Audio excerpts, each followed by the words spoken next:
Hi, everybody. Welcome to our webinar today called Tricks of the Photography Trade. We all need to have photographs submitted with our articles, or if you have your own blog, you need good photographs. I mean, in this day and age, the photographs mean everything because people's attention span is shorter and they love looking at photographs. Your positioning of that photograph, where things are located, are important. If any of you have done any work with advertising, they tell you don't have people's eyes go off one way off the page. You want to keep the people on the page. So with that being said, I want to introduce our IFTWA member, Julie Diebold Price. She is, as you saw in the invite, she teaches photography. I'm never going to remember the school, but we know, and she had taught it in Southern California. I should know the name of the school because I've done dog shows right near there. Anyway, she comes with a lot of experience. She's going to go, the way the program will go is we'll start, she'll give you the basics on cameras, things you see, then we'll go into how to photograph. And finally, we will go into editing, sizing and editing, because as we know, those of you who write for FWT, we like to see certain sizing, and a lot of our editors like that too. And we want to find the easiest way to do that. So that will be at the end of the presentation. So now I'm going to turn it over to Julie, and she will begin. Hi, everybody. I'm going to share my screen here.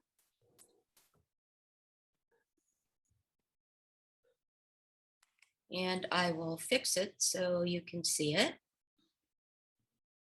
Full screen. There we go.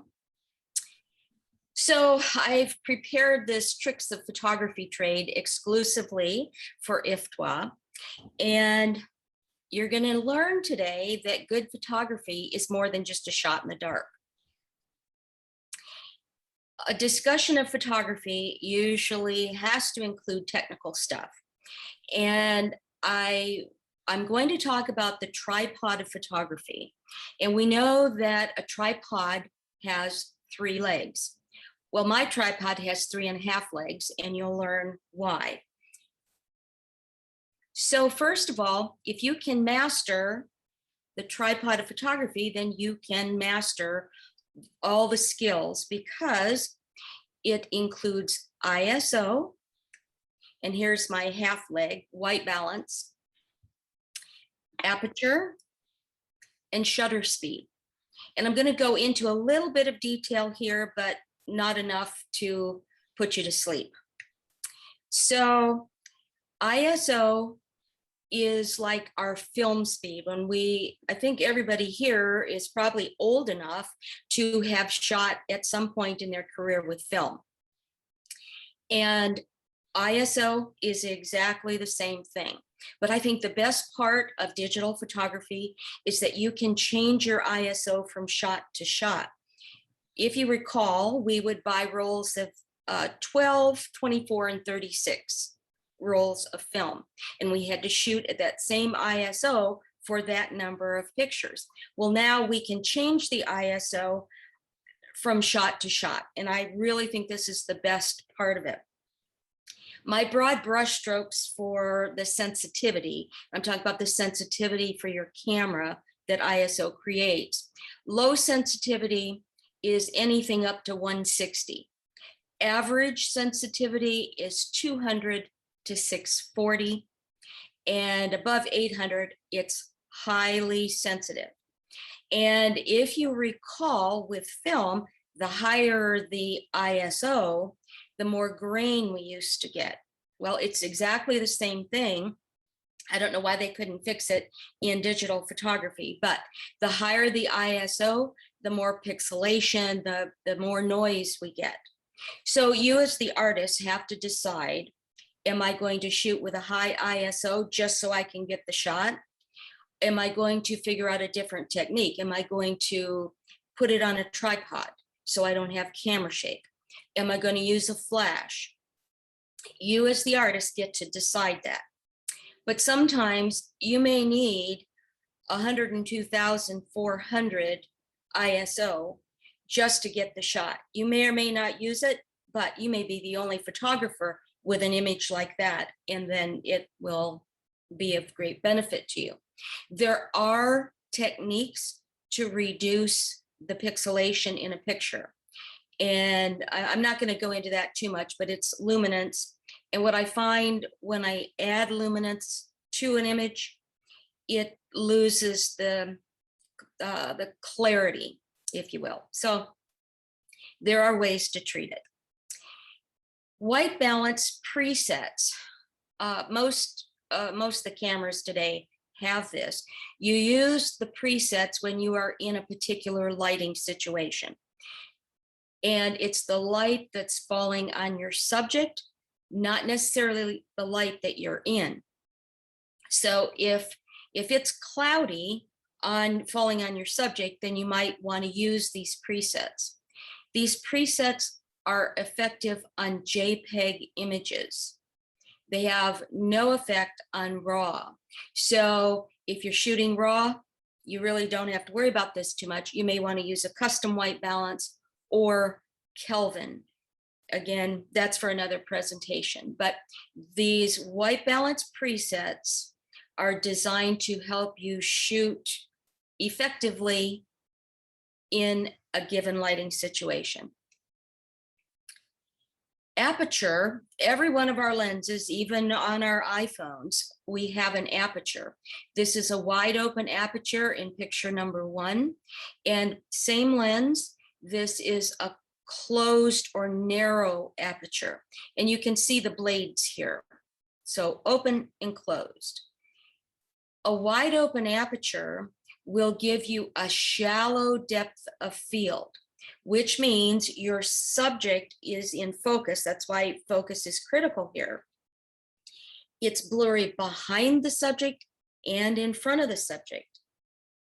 And those numbers are f1.4, 2.8, or 4.0. Now, not all of your cameras and or lenses will have these f-stops.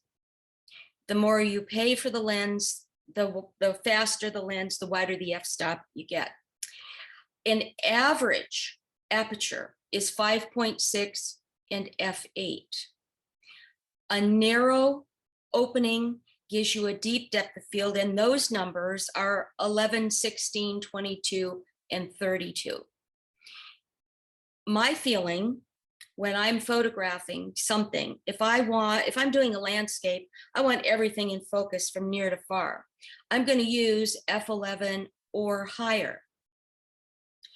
If I'm trying to draw the viewer's attention to a subject or a person's face, I'm going to use a wide open aperture and a shallow depth of field. Anybody can shoot at 5.6 or f8.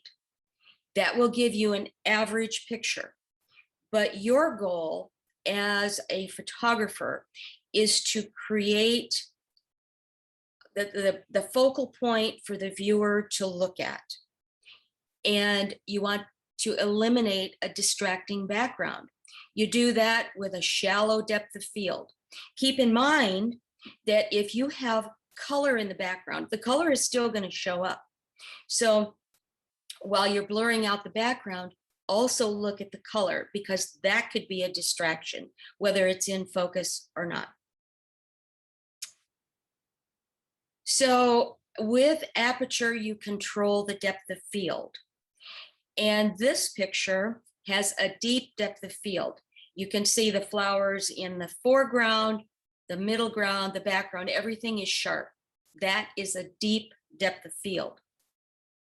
A shallow depth of field, clearly, on the other hand, is the subject is in focus. And anything behind, even slightly behind, is out of focus. So this clearly draws the viewer's eye to the sharpness and the subject. Let's talk about shutter speed in plain words.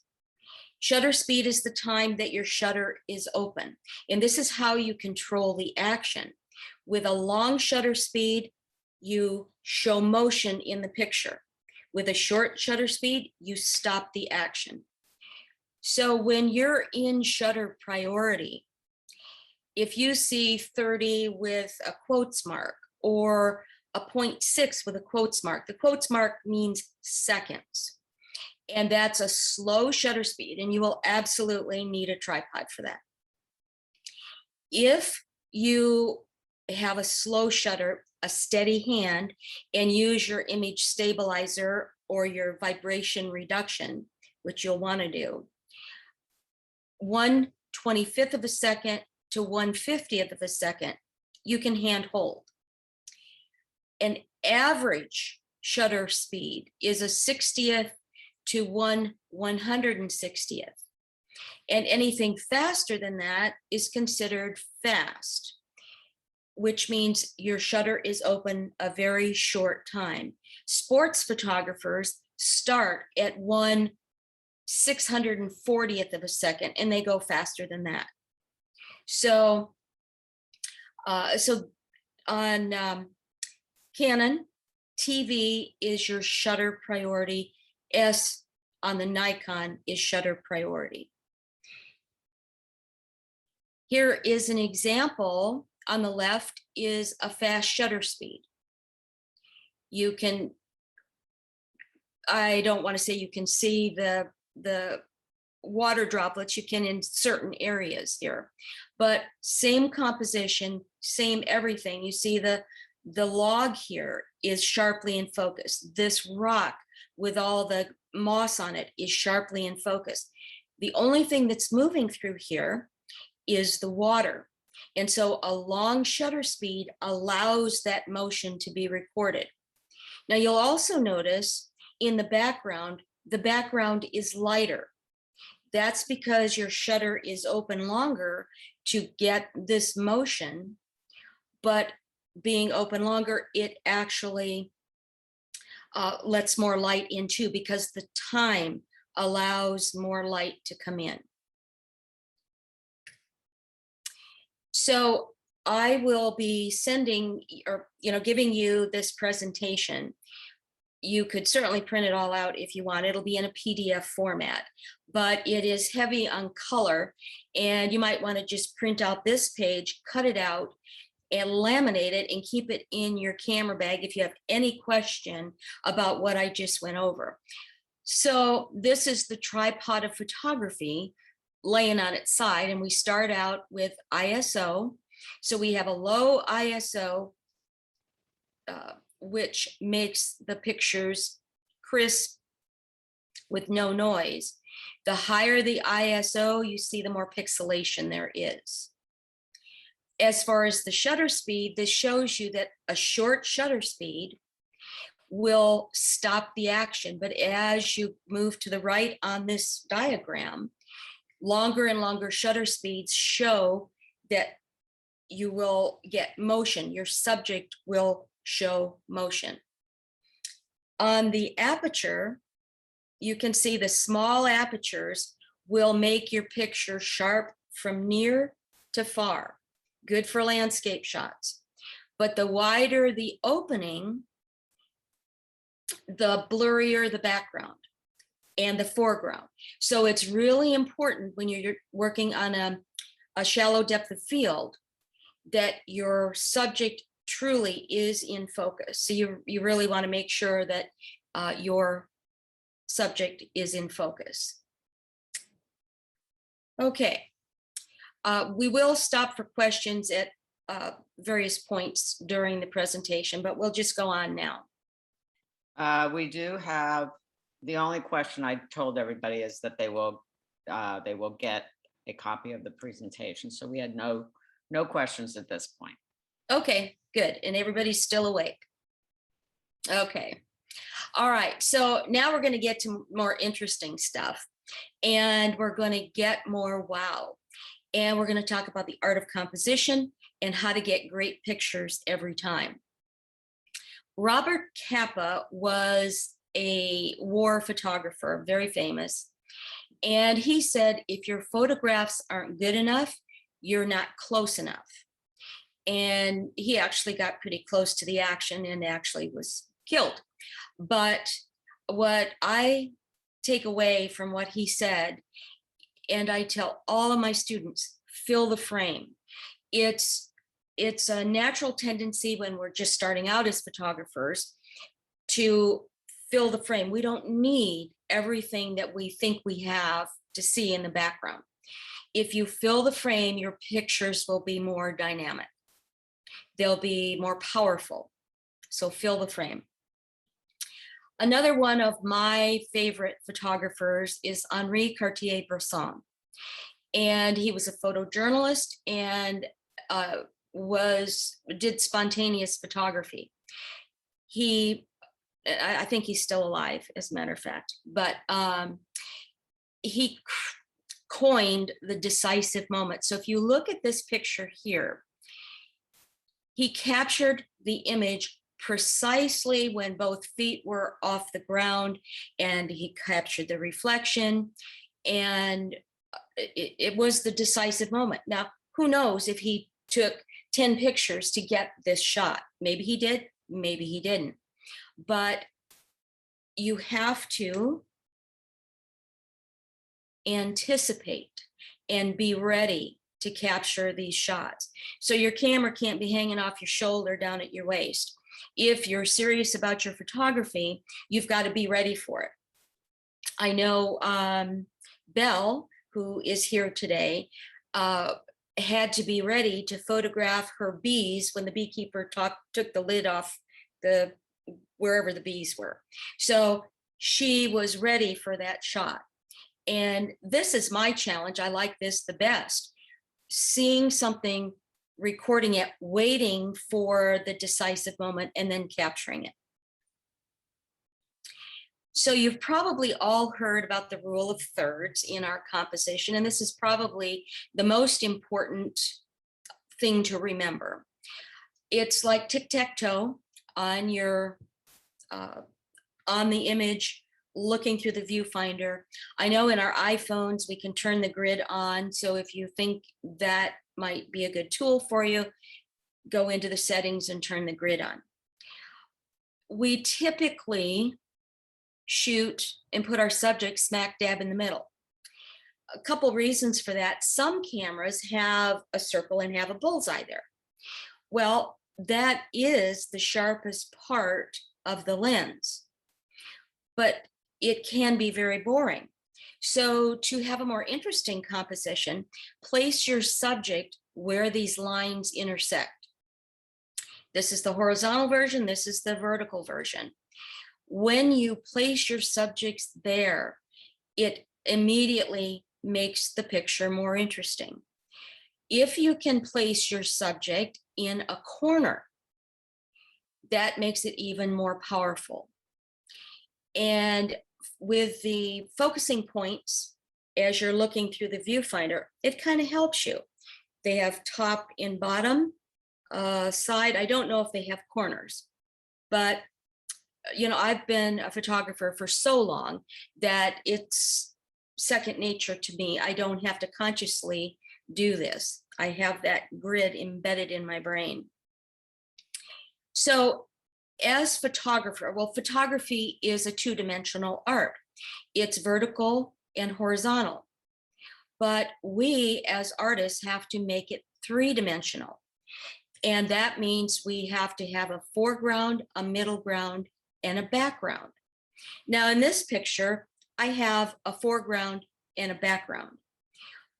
Clearly my foreground is in focus. Your eye goes to that first, the helmet, and it's very sharp. The background, we know, or we can surmise that it is the fire truck. It's out of focus. We can still easily read it, but it's not competing with the subject. it helps to support the story. If the background was in focus as much as the foreground, we would have a hard time discerning it from the background. In this composition, you'll see that I've placed the subject with his reflection in the lower left corner. Now, I really had to work on this this picture. I went out in the water, and of course, I aimed all of these logs to point towards him. And if you believe that, I have a bridge for sale. Anyway, I really worked this entire scene to get it how I wanted it. So clearly the subject, even though he's small, he's double because we've got a reflection. I did not place this horizon line smack dab in the middle. I put it in the lower third. I've used these logs as leading lines to point to the subject. So now it's clear what my subject is, but look at what else is going on in this picture. The pine trees make the frame on the right and the left. As I look at the subject, I've got a diagonal line going up to this corner. And then I've got a ridge line that's straight, which could be another horizon line coming across this way. Basically, I eliminated the sky because it was kind of gray, kind of boring, and I tightened up the view so that my viewer would not be distracted by unimportant stuff up here. And also the use of color here. The most vivid color is these yellow and orange aspen trees. Gee, did I want them smack dab in the middle? Not necessarily, but they're balanced with other yellow and orange trees here, and the vivid green and yellow along this horizon line. So we like to use leading lines, and these lines here converge. Our eye goes to the lightest part of a picture first, or what's in focus. So this picture, we're led unconsciously to this part, but we've got repetitive lines here from the trees. We've got this leading line, and I really worked this picture because I wanted this leading line coming from the left corner. So it's on kind of a diagonal, and it leads our eye into the subject, the middle ground, and the background. Notice how the background is very small. I don't want the eye to get lost in the buildings back there. This picture in Monet's house, while the flower pot is almost right in the middle, it's in the lower third of this shot. The vertical line isn't quite in the middle, and the green ledge is a leading line that leads us diagonally into the shot. We go up and around the window, and our eye stays within the frame. In photography, we like curves as well as diagonal lines. So I brought the street from the left corner, and we're curving around. And so subliminally, I really want to be drawn in. I want to know what's around this corner. There are very decorative light poles in this little French town. They are spaced evenly on the street, but I had to position myself so that this single light pole, and I'm not counting the one in the background, this single light pole is on the left third of the image. The cement I'll just call it a railing here. This is a curve and it's coming from the right corner and it curves around, and then this profusion of flowers here.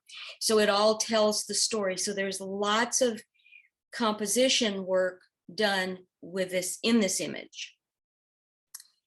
We like storytelling in our pictures. S-curves help do that. This picture is in Suzhou in China, and there's lots of storytelling here. The Venice of China, because of all these little waterways, and the Leaning Tower of Pisa is in the background. You can see that this tower is leaning, and that's Tiger Hill. And so 2 references to Italy in the countryside, if you will, of China. Again, you know, I've already talked about don't put your subject in the middle of the picture. But I've just broken that rule. But here's why I did it. This picture has rhythm. And that means you can see it going from this side to this side, and I'll point it out. We have white, dark, white, dark, white, dark, white. And here we've got lights and darks on this side as well. And these buildings create shadows on the water. So I spent a lot of time trying to get this picture right as far as I was concerned. So I saw this boat was moving its way up the channel here. I took a lot of pictures, and you know, I took many pictures as they moved out of it as well. This was the only picture that had white surrounding the boat, so that I could clearly see separation from the shadows, and I could clearly see the outline of the boat. So these are things you want to think about as you're photographing. So don't just take one picture, take many pictures, and then you have something to select from. Horizon lines. This is really critical, and I'm probably the worst one at having crooked horizon lines.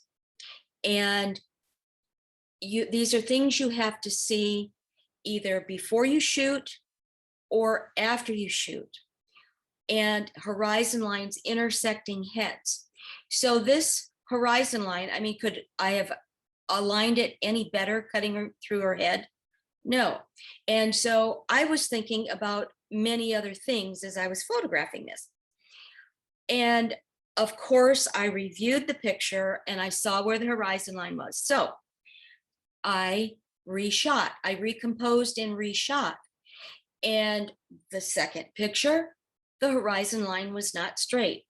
So before you ever deliver a picture for the world to see, make sure your horizon lines are straight.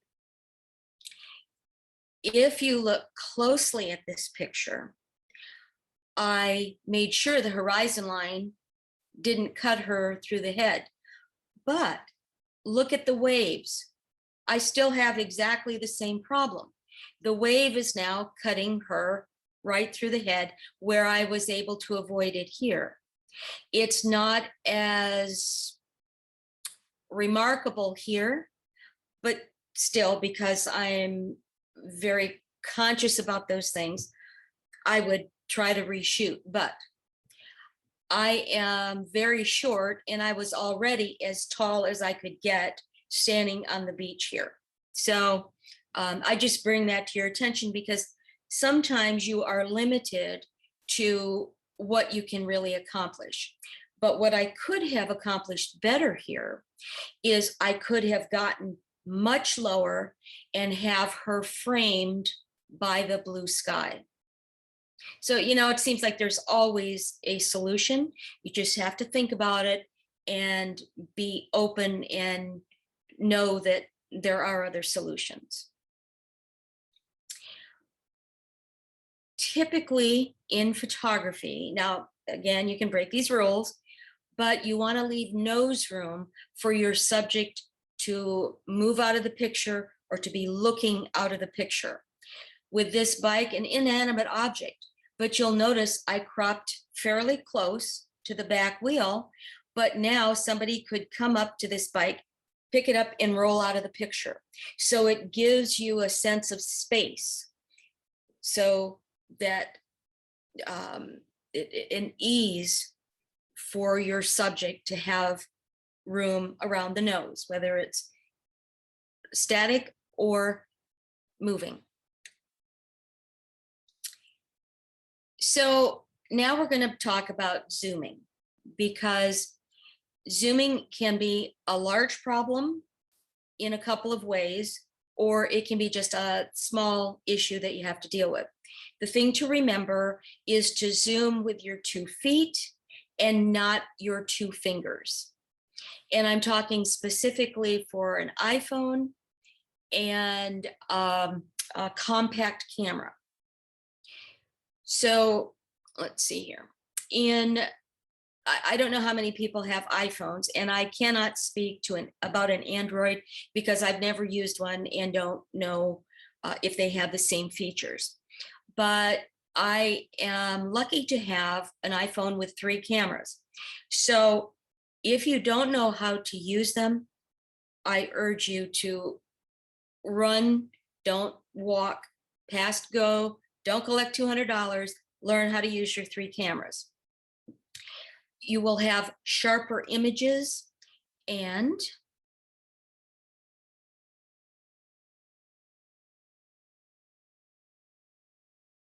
okay, you will have sharper images from the wide angle, which is the 0.5 on your dial.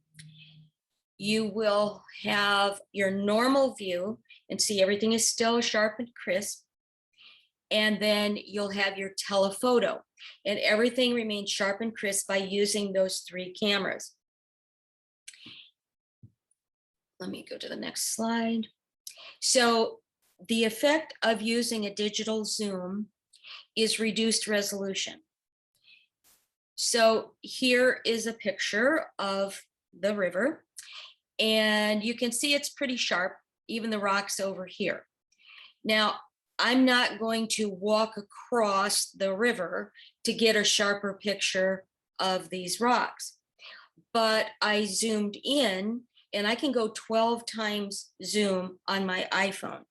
But you can see how it loses sharpness, and it just gets kind of muddy, and that is the reduced resolution that you want to avoid.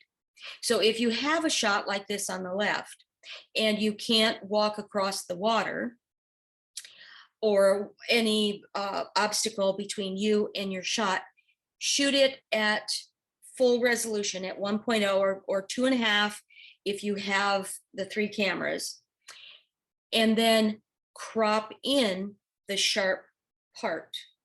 That's when you would crop your picture to get this. But you have to remember, this applies to your cell phone and your compact cameras.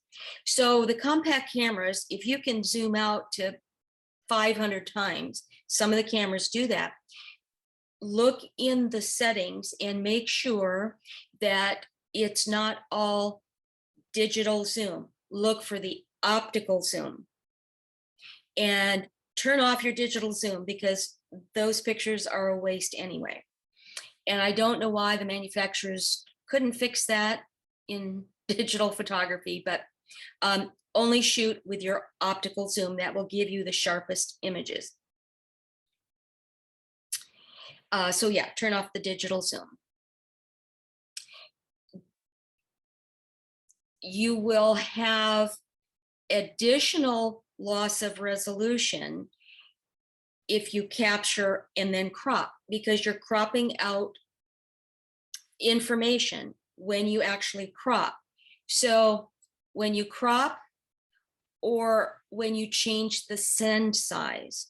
So on your iPhone, if you want to send a picture to somebody and it asks you what resolution you want to send it, I always send it original if I want somebody to have a really full-size file. But if they only need to look at it on their iPhone, if it's not that critical, I send them a small size. But remember, anytime you crop or you reduce the size, you're reducing the resolution. Do we want to break just real quick for any questions, Corey, or? So far, there are no questions. Does anybody have a question? We're going to ask you a question in a minute, but does anybody have a question that they want to put in the chat? I don't think so. No one's writing. Okay. So my question to you is, how many people use Photoshop to resize? How many people use Lightroom to resize? Would you, for those, we're going to start by going on Photoshop. Please raise your hand if you use Photoshop. It's at the bottom. You can raise your hand at the bottom of the screen where it says reactions, and then I'm going to count. Does anybody use Photoshop? So far, I've got 1, Okay. 2. That looks to be it. Okay. And then now the second, oh wait, 3, I got more. We're up to 3. I'll count myself. I use, so we're at about 4. How many people use Lightroom? Please raise your hand for Lightroom. All right, give me a minute. I've got so far no one using Lightroom. Oh yeah, Belle does. Debbie Lander. Oh. Debbie Lander uses Photoshop. Oh, Belle does. Belle uses Lightroom, right? I'm missing it. Hold on. I think And Lori does. Well, this is not showing for some reason. Oh, okay. Well, we'll cover them both. We'll cover them both. So and I think you should give them an explanation. Okay, we do have we got 1, 2, 3 on Lightroom. 4. Okay. We got 4. So it's 4 and 4. Okay. So we'll cover them all. And you may already know how to resize. So so for those of you that may want to use Photoshop or Lightroom, we'll cover how to resize there. But the first one we're going to talk about is bulk resize. And I really find this is the most efficient way to resize your pictures when you need to deliver a particular size to an editor. It's really slick, it's fast, it's free, and but you know, all these programs have a benefit. So I'm sure that you know, and but I have to say this: print size is different than web size. Print requires 300 DPI or PPI. DPI is dots per inch and PPI is pixels per inch. And I think people use them interchangeably. So with print, you need a much higher resolution. And for web, you want 72 DPI or PPI. You don't want to put 300 DPI images on the internet or on the web, well, for several reasons, but like on your web page or something, because it takes way too long to load and you will lose visitors, number one. And number two, if you put high-res images out there, people can, how do I want to say it? They can use them without your permission. And so that's a story for another time, totally. But so for print, magazines, books, anything like that, you'll want 300 and web is 72. So I've used bulk resize now for a year or two. And here's what you do. You go to bulkresizephotos.com. And I'm sure there are other programs that are free out there. But this is the one that I use, and I'm sure they all work very similar. So you can apply what we talk about here. So you go to this website, And this is the first screen that you see. And I cropped off other stuff that wasn't important. You can drag and drop your images right into this, or you can choose your images. I always seem to have a problem with the drag and drop, probably because I haven't practiced enough, but I like to choose my images. So I go to where the files are and I highlight them all.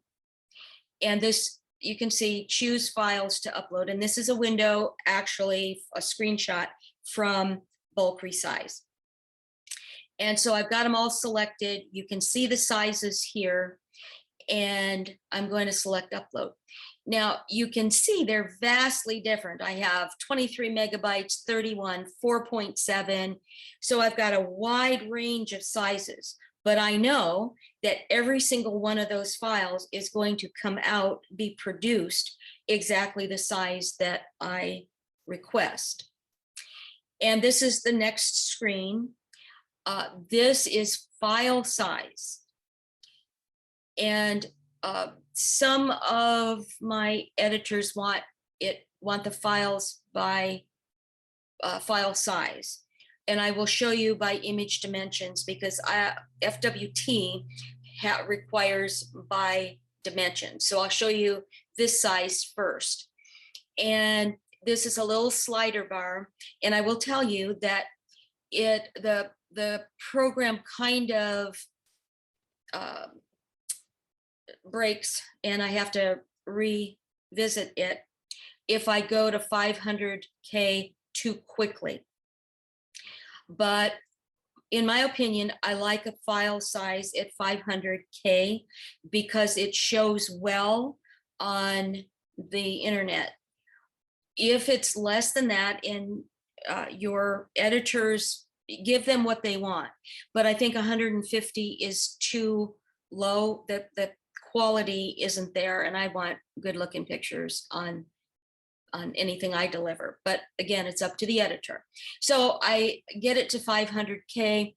I always do image quality 100, because no matter if it's at 500K or 158, I still want the image quality at 100%. You want to deliver a JPEG format. The image background, I usually leave it white. Also, down here, you can click on this. You can copy this to your clipboard and make a note of it, and then you can kind of eliminate some of these steps. So anyway, then you say start, and presto. Oh, sorry, let me not go there yet. Let me show you this by image dimensions. So here the FWT dimensions are 640 by 360. Always remember that the width is always, I say always, generally, it's width by height. So if you see 8 by 10, like an 8 by 10 inches, it's going to be width and then height. If you're talking about a horizontal image, then it would be 10 by 8. So just know that it's always the width first and the height second. So if you are doing landscape pictures, you're going to plug in the 640 by 360. And I like to use padding so the images don't get stretched or squashed. If you're doing vertical images, then it's going to be 360 by 640. So there would be a two-step process to create it here. Again, 100%. And here, if you notice, once you get the handout, this is a different link. So each one of these gives you a different link to get exactly what you're looking for here. So then you hit start. This is the next screen you see. Presto, they're done. It's completed. And they show you how many megabytes before you did the resize, and here's what it is after. And there is a little icon that flies down and tells you that it's a zip folder, and you'll find it in your downloads folder. And I think this is the same on Mac as well as a PC. And in your downloads folder, you'll find bulk resized photos, a zip file, and now you can see the whole zip. You unzip the file.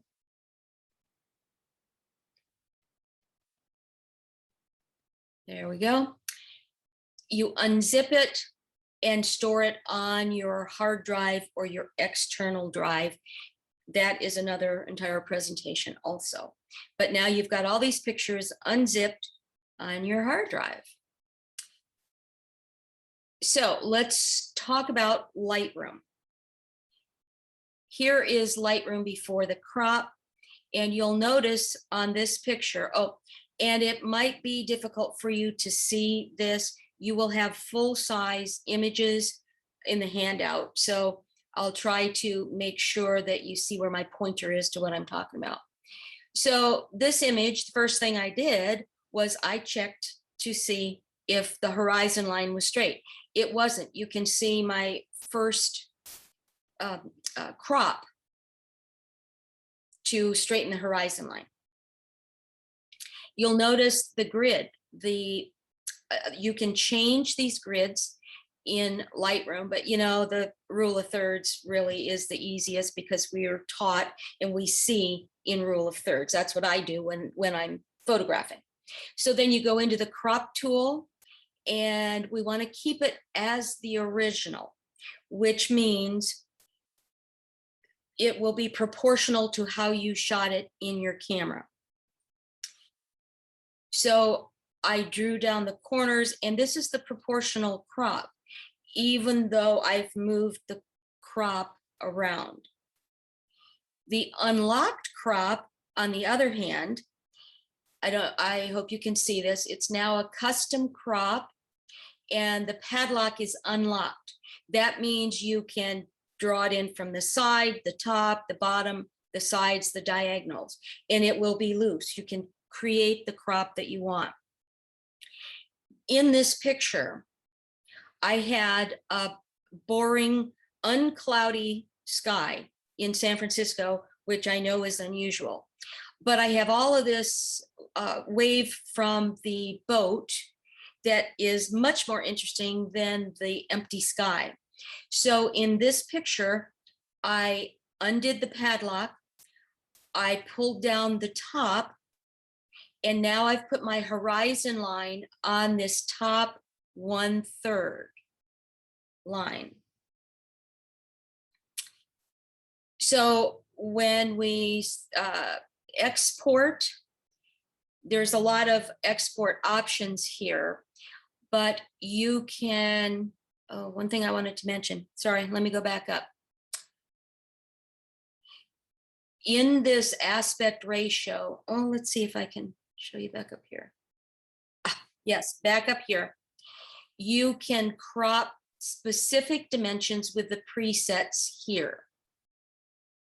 Or you can create a custom preset and it will save it for you. So this is one way to, if you're going to print, this is the best way to size your images, because then you're in control if you're going to make a print.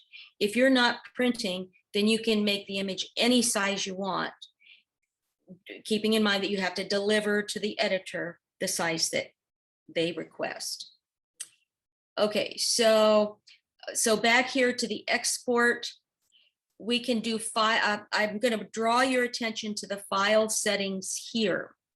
There is a checkbox here where you can limit the file size to whatever you want to limit it to. And I just chose 2K here. And in all my work with this function, I find this to be very inaccurate. The file size won't be 2K. It will be something other similar, but not exact. So I seldom use this checkbox. We can do image sizing here, and there are several options like megapixels and percentage and long side, short side. Here you fill in what number of megapixels you want and the resolution. So remember, if it's going to be for the web, make that 72 DPI or pixels per inch, PPI. And so that's your export function. And here is where I wanted it to go. So you tell the computer, the program, where you want to store those exported files. And you choose that folder. Here are the pictures, the two that I'm using.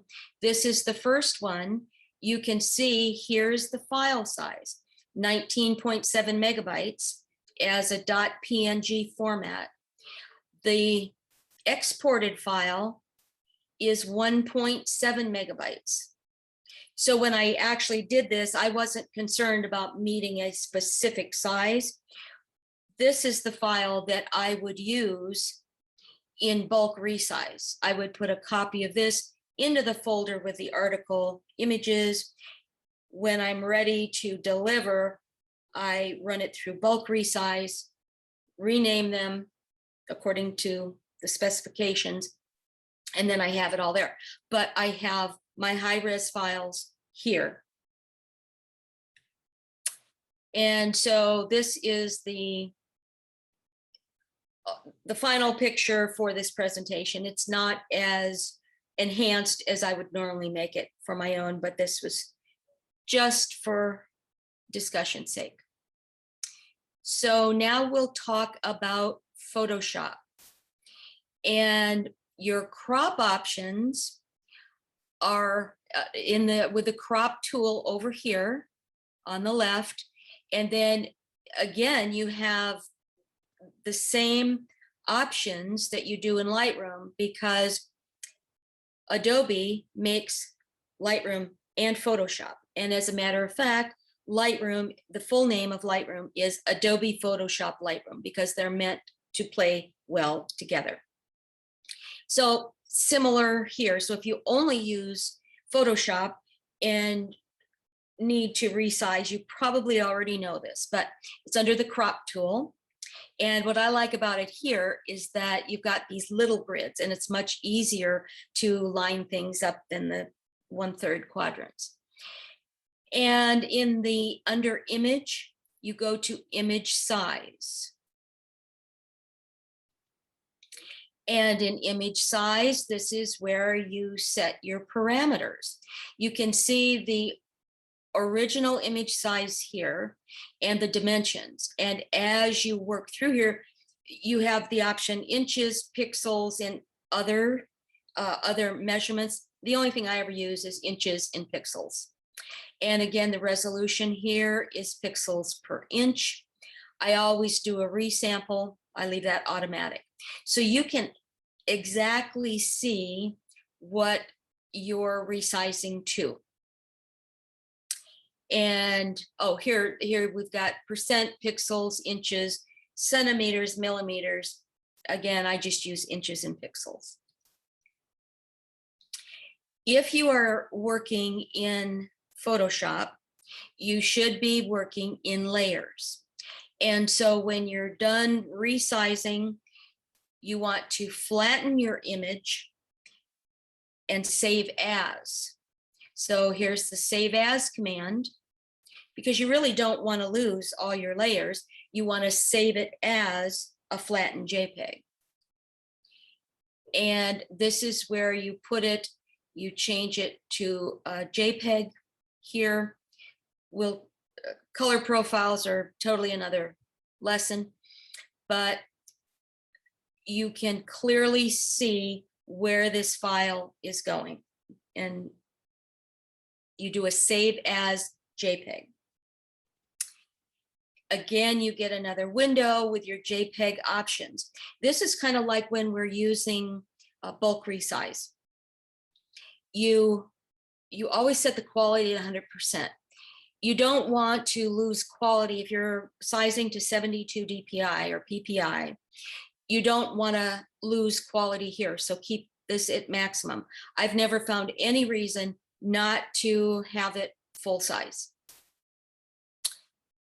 And so you say okay, And here is your RAW and the JPEG. Again, this JPEG is giant. At this point, I would personally go through bulk resize because it's so exact. Any questions on resizing in these three programs? Yes, we have some questions. Okay, maybe we should talk about that now then. Yeah. Hold Okay. on, let me get to them. Okay. Deborah asked, part of it was FWT standards are currently to submit at 1,000 pixels at the widest point. That's her first part. That's what I'm gonna do in sections. I explained in the chat that it's confusing. FWT is still at 1,000. For the Food Wine Magazine on ISU, that has, the last guidelines came out and said 640 by 360. We're hoping to change the FWT. We've been waiting on me, who've been a little slow to do a demo with one of my articles. So we'll get there.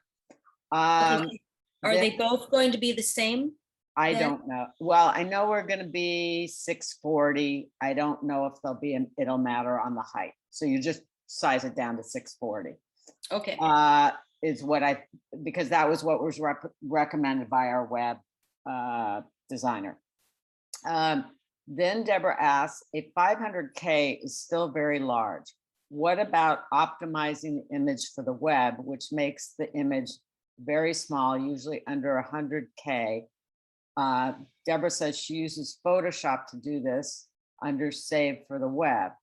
Having large images on the website takes up too much room over time, thus need to have images optimized. It slows your site down. Mhm. Does bulk image do that? Because you did it yeah. at 500, so I'd imagine you just put it smaller. Oh, yes, it does exactly the same thing.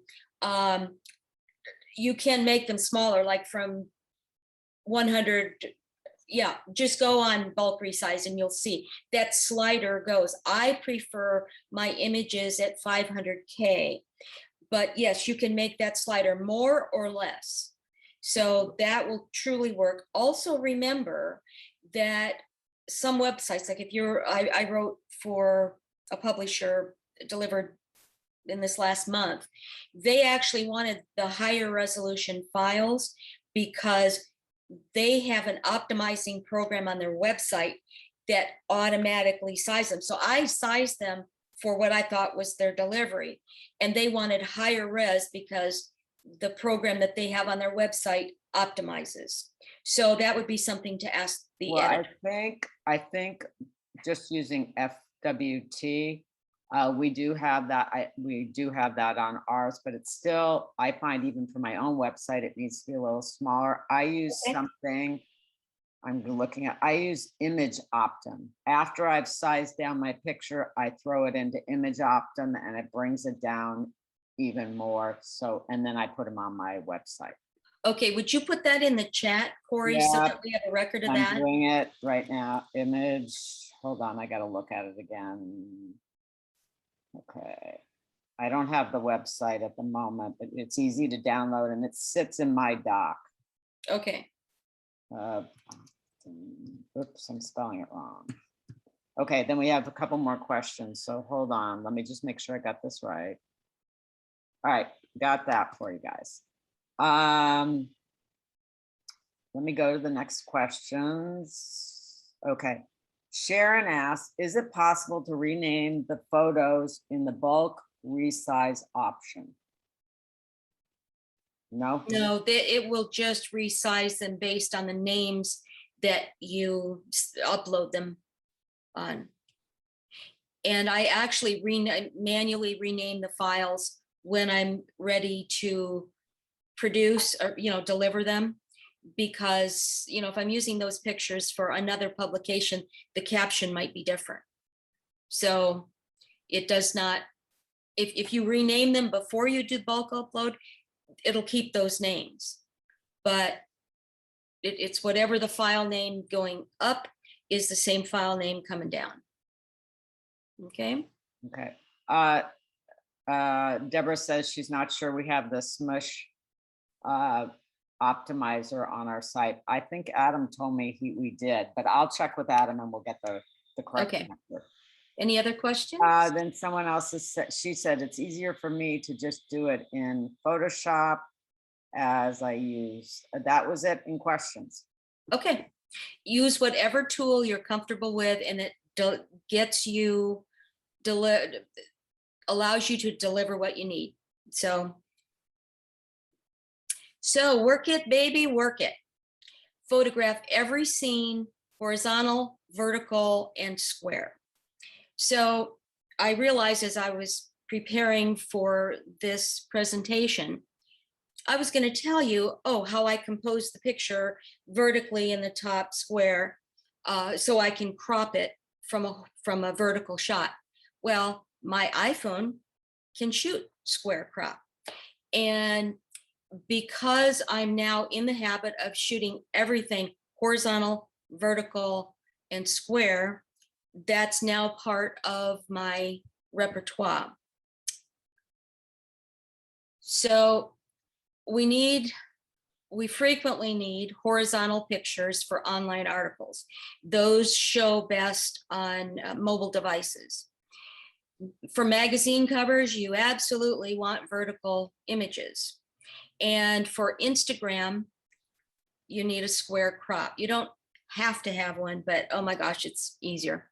So when you are in a scene, it doesn't take that long to shoot 3 of everything. I want to share with you some simple enhancements that I use. And again, I don't know if I can't believe that the Androids wouldn't have some kind of native editing program for their photos. But in Photos, in the edit program, it's the native program, and I use that quite a bit. Snapseed is another favorite. It's free, I believe. It's a free app, and Lightroom. There are others out there, but these are the ones that I use. I mean, you could go crazy with all the different apps there are, but frankly, these 3 do similar things, and I'm going to share with you my simple enhancements that make my workflow pretty smooth. I will tell you also that I don't go anywhere without my iPhone and my mirrorless camera. The mirrorless camera is for the high quality images that I'm trying to sell on stock agencies, and but I always do video with, and all the other shots, I'm kind of doing double duty. And pretty soon I'm going to test the waters and see if the stock agencies will accept images from my iPhone, because the quality is really good, but the file structure in the past hasn't been up to stock agency quality. So these are the edits that I normally do to every image. You as an artist have to decide how much of all of these that you use, but this is what I do. I use Brilliance, and I'm going to go through here fairly quickly because we're running low on time, and you'll have this handout so you can go through it at your leisure. So I always hit it with a bit of Brilliance. I typically raise the shadows because you want to see the detail in the shadows, but then I add contrast so that it adds more life to the image. I usually hit it with a little brightness, just a touch of vibrance. And the last thing I do is put a vignette on the image. And you do that last because it's like the finishing touch. And I don't know if you noticed, but on the whole list of edits, it's the last thing on the right. And in typical photography, the last thing you do before you produce your images, like for image competition or anything like that, you put a light vignette. You don't want your vignette to be heavy or dark unless you're specifically going for that look. But a vignette is the best vignette is designed so you don't see it. It's almost subliminal, but it just darkens the corners a little bit. It just gives you a nice little polish. And what happens when you darken the corners is that your viewer looks at the center of the image, or the subject of the image. So it's important to see everything that's in the picture. Sometimes we are rushing and we don't see everything that we're supposed to see. So look for what you don't notice at first glance. Now, if you're not rolling on the floor looking at this picture, I would be very surprised. But this woman, is a teacher, and she actually published this picture on social media. And I thought, oh my God, how could she do that? So I usually ask my students, well, what do you see? Well, first of all, the color is really bad. First of all, she gave me permission to use this image. So she's very self-confident. So first of all, the color is bad. This is where you want to learn about your white balance. Second of all, the picture is crooked. The picture on the wall, and you can see part of the shower here in the back. And I mean, it's kind of hilarious with her hair all askew. But I asked her, did you sleep on that towel rack last night? And she laughed. She didn't even see it. After hundreds of people saw it, she never saw the towel rack coming out of her ears. So it's your job as a photographer to see everything. So what's important in this picture? Is it the food or is it the people? Well, we can't see the food very well, and the people, we can't really see their faces. So if you're going to take a candid shot, make it count. And never take a picture of people while they're eating. It's not a pretty sight. Watch your backgrounds. Now, I don't know if you ever have to do event photography, but do you think corporate executives really want these pictures with like these angel wings on their head? I mean, it's really kind of funny, but always notice your backgrounds before you shoot. Check your camera. If you see this, I think this little mark here is a bird, and it's moving, and I would retouch that out because it's indiscernible, but it's a blot on the picture. But all of these blobs, this is dust on the sensor. You want to avoid that.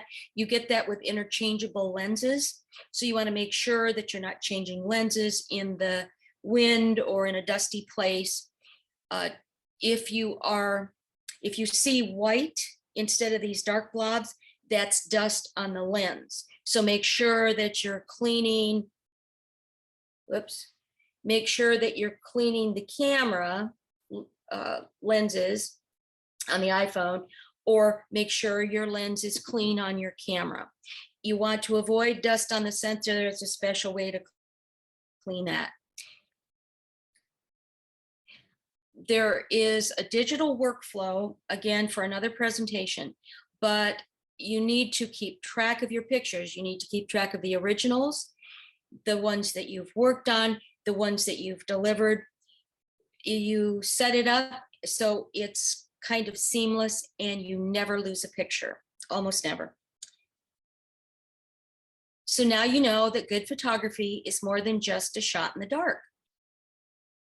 And where do we go from here? We'll entertain some more questions.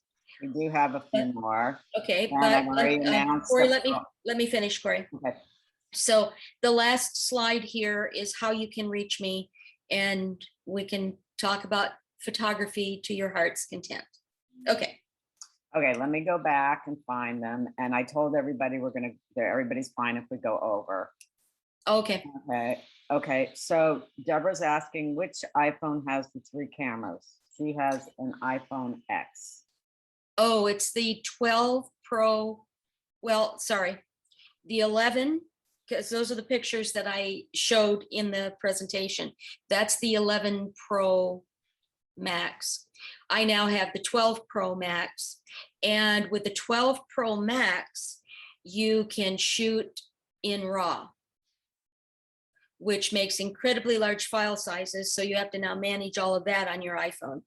But the 11 Pro has the 3 cameras. Then Deborah asked, which mirrorless camera do you have? I have the Canon EOS R, and I don't buy a new camera every year, but I was going to upgrade this last issue, the EOS R6, but it has a published problem with video. It overheats and it shuts down after 4 minutes. So I thought, you know, I can capture great video with my iPhone. Why would I buy a piece of equipment for thousands of dollars that has a known defect? So I'm waiting for the next version to come out. Nikon has good mirrorless cameras, and those are the Z5, 6, and 7, or 5 and 7. So Nikon and Canon, I would go with. So what's the difference basically between a mirrorless and like I have the Nikon 5100? So what's the difference? The difference, well, first of all, mirrorless cameras do video better, but the DSLR, digital single lens reflex, has a mirror that pops up when you're shooting. So it just, the mirrorless removes that mirror thing, the mirror that flips up, and it has a smoother operation. Okay, that's interesting. And that's what broke when my dog dropped the camera on me. Pulled it, dropped it. The mirrorless cameras are smaller.